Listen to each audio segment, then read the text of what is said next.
soul is pushing me somewhere else, and I can't ignore it anymore.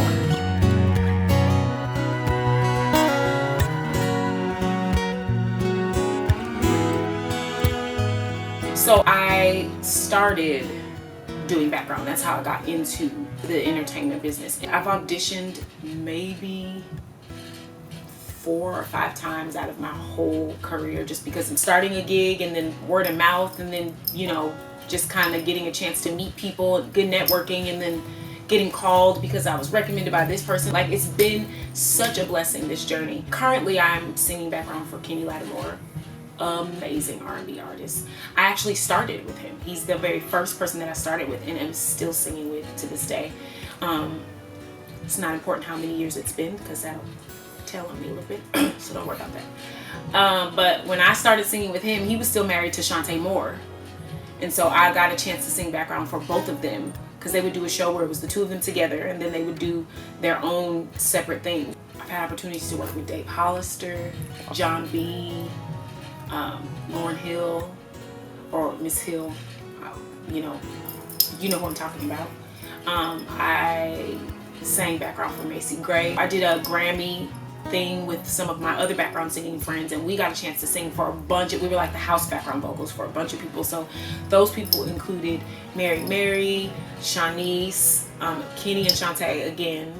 I got a chance to go on tour with Fred Hammond, dope gospel artist. I'm totally not a starstruck person, but when I met him, I couldn't speak. He got me through a lot of tough times in my life. Like, he would be on repeat.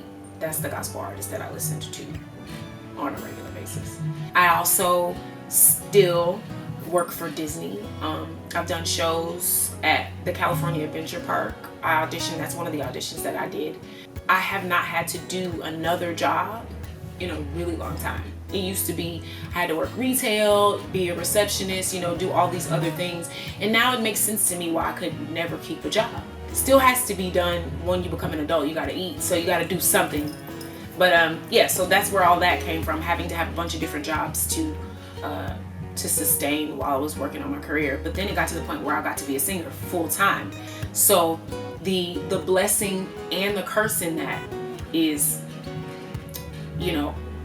there's lots of money coming in, rent's paid, I can live my life now and not have to have a 9 to 5. And also, these are other people's shows that I'm doing. So I don't have to sit down and write anything. I don't have to put a show together. I'm pretty much getting called to make gobs of money without having to come up with something on my own or use it. It was for me a complacency issue and a laziness issue. I mean, I have to be honest, that's the thing. I started to realize later that the reason why people get stuck singing background is because, number one, it's so much fun. Like, it's an amazing thing. Everybody that can sing lead cannot sing background. I'm just gonna put that out there. Everybody is not a background singer. That takes a whole different set of skills. So there is, when you're singing lead, you are just singing whatever you want, whenever you want, however you want to sing it, whatever placement you want to have be singing from in your voice. You don't have to line up with anyone or listen to anybody or anything like that. But when you're singing background, it's a unit. It needs to complement. If you don't have the ability to listen to what's going on around you while you're singing and match that, whomever it may be, then that's, you're just a singer. You're just somebody who's singing background. But a true background singer, it's such a beautiful, beautiful, beautiful thing. That's another thing that I enjoy so much. I love harmonies. I love blending. I love the art of background singing. So, that's part of it too. That kind of kept me, but this is so good. Like, if I sing lead, I sing by myself, it kind of takes me out of the background thing, and I have to, but that's not necessarily true. That's what studio sessions are for. Whenever I have my background singers, whenever I'm doing my show, I can take moments to blend and sing things with them. Like, I don't have to stop singing background to sing lead. So there's so many different reasons. There's so many different reasons why a background singer who is really talented, very, very good at what they do. There's many reasons why why it takes so long, or why some of them don't sing lead at all, why some of them don't step forward. It's been tough because now I do have to actually write a song. If I'm going to do a show, I'm going to have to figure out what I'm going to do. I have to put that show together. I have to do all of the things that I've been terrified to do before. There's also this subconscious fear too that you don't realize until you start doing the work, until you start dealing with your energy, digging, finding out what's going on with you. There's some stuff that you don't realize has been driving your behavior, or driving your vehicle that you didn't even realize. So it's like, that's something else that I'd have to be completely honest about. There has always been this kind of little thin layer of fear. Well, what if nobody likes it? Right. What if I don't take off? What if I lay all my shit bare and I hand my baby over to an unyielding public and my heart gets broken? It's like, that's a thing. That's a real thing. Yeah, and I don't care anymore, because all of that fear is fear. So if I'm scared of this thing over here, then that means that I'm just kind of operating in fear in general. So there's a lot of other things that I'm not addressing as well. So, it wasn't until I started dealing with my fear and politely and gently and lovingly acknowledging that it's there, and kindly telling it that it cannot drive my car anymore. I understand your purpose. You're here to protect me. You're here to look out, to help me survive. But it's time out for living in survival mode. I feel like I've been doing that. We as humans, most of us, that's how we live, in survival. So now I don't want to survive anymore. I want to live. And part of living is being authentically you, and letting everything that is you come out, which includes my gift, which includes these songs, which includes all the stories I have to share with people. We've all been through similar things, but it's kind of like ministry for me to be able to sing a song, to share with somebody what I dealt with, and actually sharing a different way to look at the situation. We got enough male bashing, female bashing songs, and yeah, that's the thing. Obviously, when your heart is broken, it hurts. So that's the normal.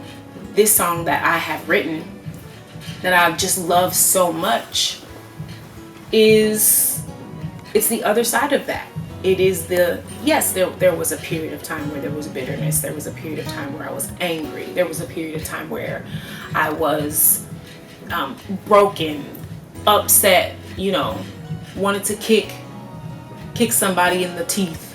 I mean, it's a thing. However, you cannot move forward and actually have the love that you were obviously hoping to have when you took the risk here. You can't have that if you are moving forward in this negative, crappy, low vibrational space. So there's always something to be learned in our experiences in life. And so instead of taking the time to focus on what you hated, or make it about making that person now look like the devil so that it can help you move forward. And that's been the advice that I've been getting. When it comes to love, this is things that people tell me when it comes to their relationships. Well, I got over it because I just thought about all the bad times. I thought about all of the hurt that he or she caused me. I thought about, and it's like, okay, and then what? After that, then what did you do? Because that can't be it. Because part of the reason why all of your relationships have looked like that up until this point and will continue to look like that is because of the way that you've been looking at. So now you've been focusing on all this negative, horrible crap, all the stuff that you don't want. And so you keep getting more of that. So the next relationship looks exactly the same because you have not changed your vision. You have not decided what you want to see instead of thinking so much about what you don't want. So all that to say, this song is the female version of Yes, my heart was broken, but I learned so much from this person who entered my life. What I learned from this experience and this interaction is that what the thing I've been missing this whole time has been the love for myself. That's why I haven't been having functional relationships. It didn't have anything to do with this person or the person prior to or the person before that. It's all comes back to me, and my gratitude for this particular individual comes from that. Like, I learned how to love myself. I learned things about myself that I may have needed to adjust. I don't want to say, fix, because there's nothing wrong with me. There's nothing wrong with us. We are just balls of light with human casing and things that we are pushing through, that our souls, this light on the inside is having to push through to be shining, to be out, to be bright. So this song is that. This song is, no, I don't hate him. And no, you don't have to hate him. You don't have to hate her. Like, why? That is damaging to you internally, physically. That's sickness comes from all these kinds of things. Stress and, physical illness comes from negative shit just getting built up that you keep caking on top of each other and just letting it sit. So let's take our experiences and turn them into something else. Turn them into the motor, the gas for the vehicle now to move forward and to move up, to move into a place of high vibrations, to move into a place of love, to receive all of those things that you want, that love that you're looking for. It's not gonna come if you're just gonna keep being mad at everybody. It's just not gonna happen. So that's this song. This is a song of hope. And I'm an advocate for women. I'm an advocate for humans. I'm an advocate for my Black people. But I'm such an advocate for women because, society just kind of has us all on this weird, everything is all F men, everything is so negative. And that's breaking my heart. I can't keep functioning in that, and I don't want my loved ones to keep being fed that either. So, if I want to do something about it, then I can do something about it, right? So let's start with this song and then see what else comes of it.